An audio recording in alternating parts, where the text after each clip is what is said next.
Super duper mutton குழம்பு சாதத்தோட போட்டு பெரட்டி சாப்பிட்றதுக்கு தொக்கு மாதிரி அமிர்தம் மாதிரி இருக்கும் சுவை. ரொம்ப ரொம்ப சூப்பரான இந்த மட்டன் குழம்பு எப்படி செய்யறதுன்னு பார்க்கலாம் வாங்க. வெல்கம் டு ஆஸ்தமிழ். நான் உங்க சாய்ரா ஆஷிக். மட்டன் வாங்கினா ஒரு தடவை இந்த மாதிரி செஞ்சு பாருங்க. ரொம்ப ரொம்ப சுவையாக இருக்கும். மட்டன் குழம்பு அப்படின்னு சொல்கிறத விட மட்டன் தொக்கு அப்படின்னு சொல்லலாம். அந்த அளவுக்கு நல்ல டேஸ்ட்டாக இருக்கும். இப்போ நம்ம ஒரு குக்கரோ அல்லது அடிகனமான பாத்திரமோ அடுப்பில் வச்சுட்டு 2 ஸ்பூன் போல் எண்ணெய் சேர்த்துட்டு ஒரு சின்ன துண்டு பட்டை, 2 கிராம்பு, ஒரு ஏலக்காய் சேர்த்துட்டு 300 கிராம் அளவுக்கு நம்ம எடுத்து வச்சிருக்க மட்டன் கறி இதுக்குள்ளே சேர்த்துக்கலாம். கறியை ஒரு 2-3 நிமிஷத்துக்கு இந்த எண்ணெயிலே நல்லா வதக்கிடலாம். இந்த பட்டை, லவங்கம், ஏலக்காவோட ஃப்ளேவர்லாம் இந்த எண்ணெயில் இறங்கி இந்த கறியோட நல்லா சேர்ந்து வந்துடும். சில்வர் குக்கர்லையோ அல்லது சில்வர் பாத்திரத்துலையோ தாளிக்கிறீங்கன்னா இந்த மாதிரி கலந்து விட்டுட்டே இருங்க, இல்லைன்னா அடி பிடிக்கும். இதுவே அலுமினியமாக இருந்தால் நமக்கு அந்தளவுக்கு அடி பிடிக்காது. ஸோ நம்ம கலந்து விட்டுட்டே இருக்கணும் அப்படின்ற அவசியம் கிடையாது. இப்போ ஒரு 3 நிமிஷம் போல் ஆயிடுச்சு. இது கூட 2 டேபிள் ஸ்பூன் அளவுக்கு இஞ்சி பூண்டு விழுது, நல்ல பொடியாக கட் பண்ணி வச்சுருக்க ஒரே ஒரு பெரிய வெங்காயம், 1/2 ஸ்பூன் போல் சோம்பு சேர்த்துக்கலாம். இது எல்லாத்தையும் சேர்த்துட்டு மறுபடியும் கொஞ்சம் நேரத்துக்கு இது நல்லா இந்த எண்ணெயில் வதக்கி விட்டுடலாம். இஞ்சி பூண்டு விழுது வெங்காயத்தோட பச்சை வாசனை போகிற அளவுக்கு இந்த எண்ணெயிலே நல்லா வதங்கி வரட்டும். இந்த மாதிரி ஓரளவுக்கு வதங்கி வந்ததுக்கப்புறமா இதில் நம்ம 1/4 ஸ்பூன் அளவுக்கு மஞ்சள் பொடி, 2 டீஸ்பூன் அளவுக்கு மிளகாய் பொடி சேர்த்துக்கலாம். காரம் அதிகமாக வேண்டாம் அப்படின்னா 1/2 டீஸ்பூன் அளவுக்கு மிளகாய் பொடி சேர்த்துக்கோங்க. 1 டீஸ்பூன் அளவுக்கு மல்லிப்பொடி, 1/2 டீஸ்பூன் அளவுக்கு மட்டன் மசாலாவோ அல்லது கரம் மசாலாவோ சேர்த்துக்கோங்க. நான் வீட்டிலே ரெடி பண்ண மட்டன் மசாலா சேர்த்துருக்கேன். கூட ஒரு 1/2 ஸ்பூன் போல் மிளகு பொடி, கூடவே தேவையான அளவுக்கு உப்பு சேர்த்துக்கலாம்.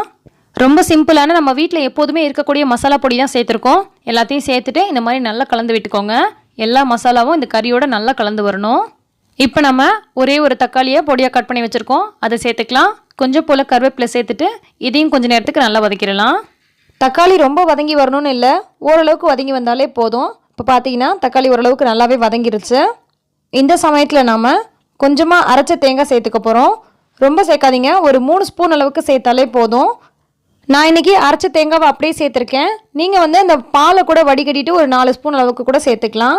ரொம்ப சேர்த்திங்கன்னா ரொம்ப கெட்டியாக இருக்கிற மாதிரி இருக்கும். ஸோ கொஞ்சமாக தேங்காய் சேர்த்துட்டு இதில் ஒரு டம்ளர் அளவுக்கு தண்ணி சேர்த்துக்கலாம். உங்களுக்கு குழம்பு மாதிரி வேணும்னா கொஞ்சம் எக்ஸ்ட்ராவாக தண்ணி சேர்த்துக்கோங்க. நான் இன்றைக்கி அப்படியே பெரட்னாப்பில் தொக்கு மாதிரி செய்கிறேன். ஸோ நான் அதிகமாக தண்ணி சேர்க்கல, கொஞ்சமாக தண்ணி சேர்த்துட்டு இதை நம்ம மூடி போட்டுட்டு ஒரு 8 விசில் போல் விட்டுக்கலாம். அப்போ தான் நமக்கு நல்ல பஞ்சு போல் மட்டன் வெந்து வந்திருக்கும். 6 அல்லது 7 விசில் விட்டால் கூட போதும். நான் 8 விசில் போல் விட்டுருக்கேன். இன்னுமே கறி நல்லா சாஃப்டாக பஞ்சு போல் வெந்து வந்திருக்கும். இப்போ நம்ம ப்ரெஷர்லாம் போனதுக்கப்புறமா ஓப்பன் பண்ணிக்கலாம். பாருங்கள், இது குழம்பு மாதிரி இல்லாமல் அப்படியே பெரட்டினாப்பில் இருக்கும். ஸோ சாதத்தோட போட்டு பெரட்டி சாப்பிட்றதுக்கு ரொம்ப ரொம்ப சூப்பராக இருக்கும். இட்லி, தோசை, சப்பாத்தி, பரோட்டாக்கு சாப்பிட்ற மாதிரி இருந்தால் இன்னும் கொஞ்சம் தண்ணியாக வச்சுக்கோங்க, அப்போ சாப்பிட்றதுக்கு நல்லாயிருக்கும். இது நீங்கள் எப்போதுமே செய்கிற மட்டன் குழம்பு டேஸ்ட் மாதிரி இருக்காதுங்க. இது ரொம்ப ரொம்ப சூப்பராக இருக்கும். கொஞ்சம் வித்தியாசமான சுவையில் இருக்கும். சாப்பிட்றதுக்கு ரொம்பவே டேஸ்ட்டாக இருக்கும். நம்ம ஆல்ரெடியே நிறைய விதமான மட்டன் ரெசிபிஸ் போட்டிருக்கோம். என் வேலையே இல்லாமல் ரொம்ப ரொம்ப சிம்பிளாக செய்யக்கூடிய மட்டன் குழம்பு கூட போட்டிருக்கோம். அந்த வகையில் இந்த ரெசிபியும் ரொம்பவே சூப்பராக இருக்கும். ட்ரை பண்ணுங்கள். ஸோ இந்த ரெசிபி உங்களுக்கு பிடிச்சிருந்தால் லைக் பண்ணி ஷேர் பண்ணுங்கள். எல்லா புகழும் இறைவனுக்கே. நன்றி.